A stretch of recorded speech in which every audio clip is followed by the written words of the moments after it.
छोटी सी चिड़िया शाम के समय अपने घोंसले में अपने बच्चों के पास जा रही होती है। तभी उस चिड़िया पर एक चील की नजर पड़ती है और वो उसे खाने के लिए उस पर झपटता है और उसे पकड़ लेता है। चिड़िया चील से अपनी जान की भीख मांगती है, किंतु चील उसे नहीं छोड़ता।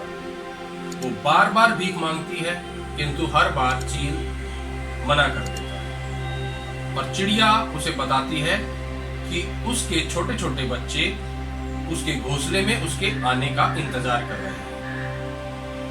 ये सुनकर चील कहता है, ठीक है, मैं तुम्हें छोड़ दूंगा, किंतु मेरी एक शर्त है। और वो ये शर्त है कि अगर चिड़िया उस चील को, उस बाज को, उस गरुड़ को रेस में हरा देती है तो वो चिड़िया की जान बच सकती है। और ये बात बाज अच्छे से जानता है कि चिड़िया उसे रेस में नहीं हरा सकती, इसीलिए वो उसके सामने ऐसी शर्त रखता है। वहीं दूसरी ओर चिड़िया भी जानती है कि वो इतने बड़े गरुड़ को नहीं हरा सकती, किंतु फिर भी वो उस चील की शर्त को स्वीकार करती है और रेस शुरू होती है। जैसे ही रेस शुरू होती है, चिड़िया फट करके उड़कर उस चील के सर पर बैठ जाती है और रेस जैसे जैसे आगे बढ़ रही है और फिनिशिंग लाइन पर जैसे ही पहुंचने वाले होते हैं, चिड़िया उस गरुड़ के सिर से उड़कर फट करके क्रॉसिंग लाइन क्रॉस कर जाती है और वो रेस जीत जाती है।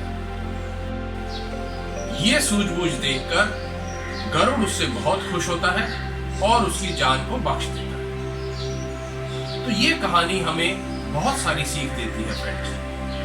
एक ये, जिस तरह उस छोटी सी चिड़िया के सामने वो चील बहुत बड़ा था, ठीक ऐसे ही कभी कभी हमारे सामने समस्या बहुत बड़ी होती है, किंतु जिस तरह चिड़िया के लिए उस गरुड़ का साइज मैटर नहीं करता, ठीक इसी तरह हमारे लिए भी समस्या कितनी बड़ी है इससे कोई फर्क नहीं पड़ता।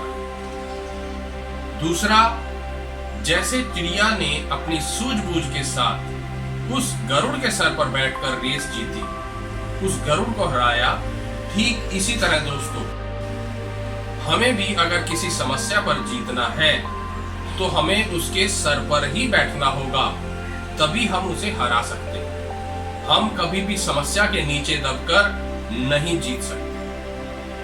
एक और जो इंपॉर्टेंट मैसेज, जो सीख मुझे इसमें लगती है, वो ये है कि जिस तरह चिड़िया का वो रेस में जीतने का कारण बहुत ही क्लियर था, वो थे उसके बच्चे।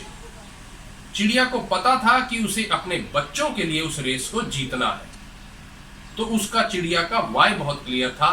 ठीक इसी तरह हमें भी किसी भी समस्या पर जीतने के लिए हमारा कारण, हमारी वजह जो है वो बहुत क्लियर होनी चाहिए।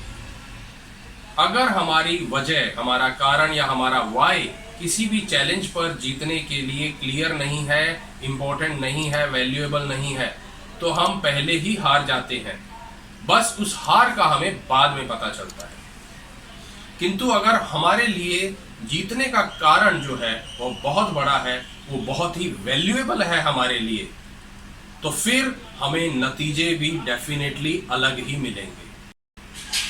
एक और बात फ्रेंड्स, वो ये कि जब हम किसी भी समस्या से जीतते हैं, चाहे वो शारीरिक हो, चाहे वो मानसिक हो, चाहे वो आर्थिक हो, चाहे वो खुद के जीवन की हो या अपनों के जीवन की, हमारी जीत की जो शुरुआत और अंत हम तक नहीं होता है। हमारी वो जीत का जज्बा हमारे आसपास के लोगों को भी इंस्पायर करता है, उनके लिए भी एक एग्जाम्पल बन जाता है और वो हमारे फैमिली के लिए, हमारे फ्रेंड्स के लिए और हमारे आसपास के लोगों के लिए भी एक मिसाल बन जाता है। तो इसलिए जीतने का कारण आपको ढूंढना है, समझना है, तभी आप जीतेंगे और जीतते रहेंगे।